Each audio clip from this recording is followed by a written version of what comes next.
Radio Raheem here with Michael Buffer.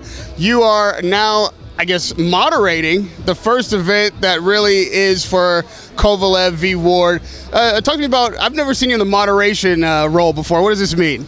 Well, yeah, usually I'll be doing what you usually see me doing in London, where, press conference, I'll get it started, open things up, and then we have a list of questions from the internet and the reporters here and all that, and we'll have a nice little roundtable conversation. I'm sure you'll get in on it, and it's going to be a good event.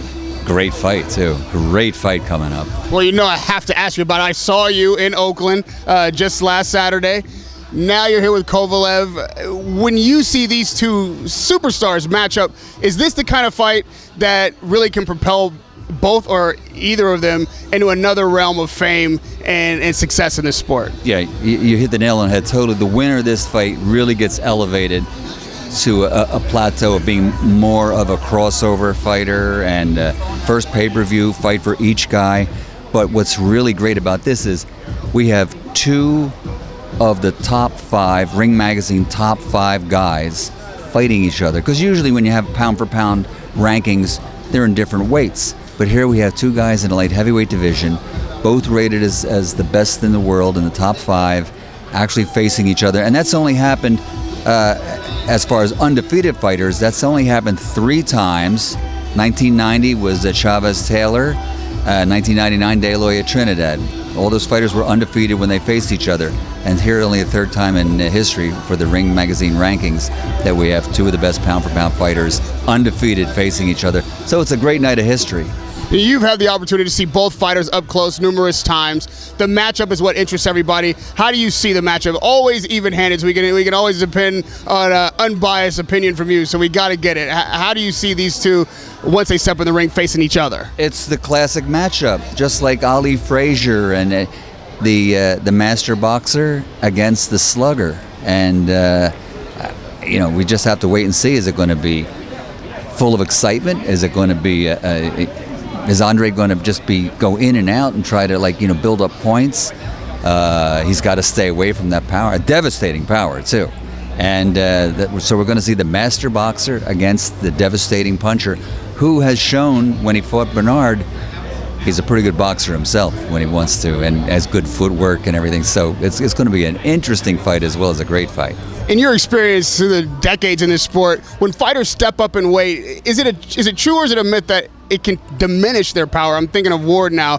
Do you think he would have enough power to stop Kovalev, or does he have to tie him up and make it ugly? I don't know if he can stop Kovalev, and that's a really good point, because we all saw Saturday night, he really hit his opponent with some devastating shots, but they were one at a time. There wasn't a combination there. I think if you have any chance of hurting Sergey Kovalev, it's going to have to be more than one shot. And, he's moving up from 68 to 75. And we all know with the way the weigh-ins work these days, where they weigh in the day before, Andre's been walking into the ring at 180 pounds for many years now. So I don't think it's a real problem to lose what he has. He's going to just make the move, and that transition will happen naturally.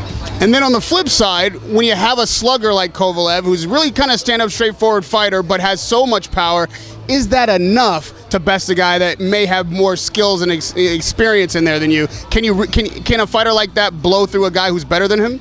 Raheem, that's why everybody's going to pay $50-$60 on November 19th to see this fight.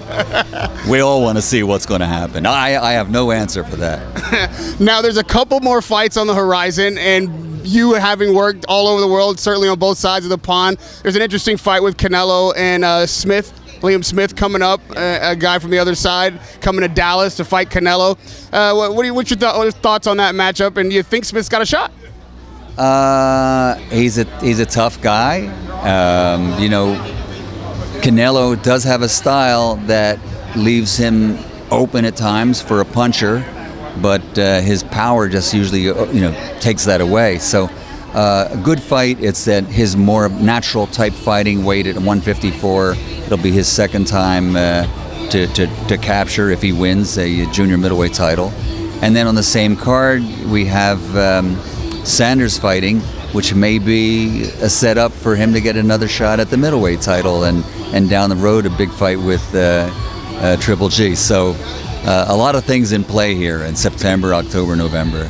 Well, you bring up the middleweight fight, you bring up Triple G, which is where I was going next anyway. Once again, we're traveling back and forth, and Triple G's going overseas to face Kell Brook, who we're looking at again, probably has a case that he could make that he's the better boxer, but certainly not the more heavy-handed puncher.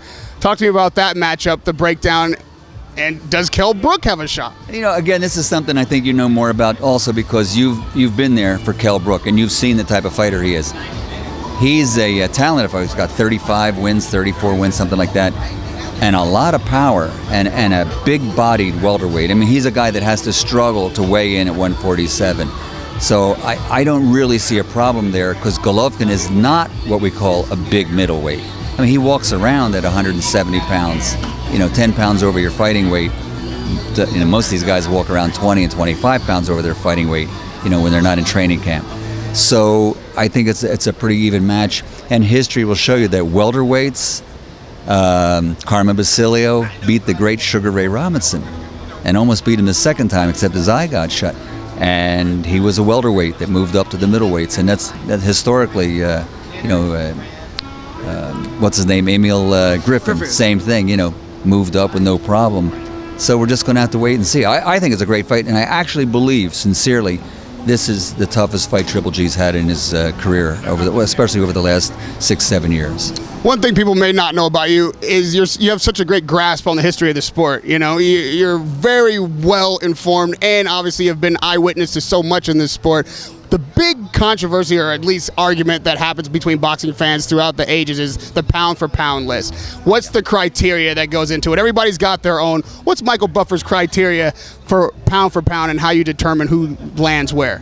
It's really it's difficult, and like I say, everybody has a different idea. But I think right now, everyone would agree. I'm not going to put it in any order, but I think Chocolatito, Triple G, Canelo, these two guys, Kovalev and Ward, are definitely your top 6 fighters right there. And you can shuffle that around any way you want. I actually think the real little guy might be number 1. He's just an awesome fighter. But pound for pound, you have to try and figure well, if they all were equal, who would be the king of the hill? And it's a tough criteria, so you have to figure it out yourself. Michael Buffer, you're going to see him in the ring on the night of Kovalev Ward, November 19th. And I guess we're not quite sure where yet, but wherever it is, he'll be wherever boxing happens on the top level of this sport. Michael Buffer is always right there to bring in the show, man. I appreciate the time. Always a pleasure to talk to you, Radio Raheem, with the voice of boxing, Michael Buffer.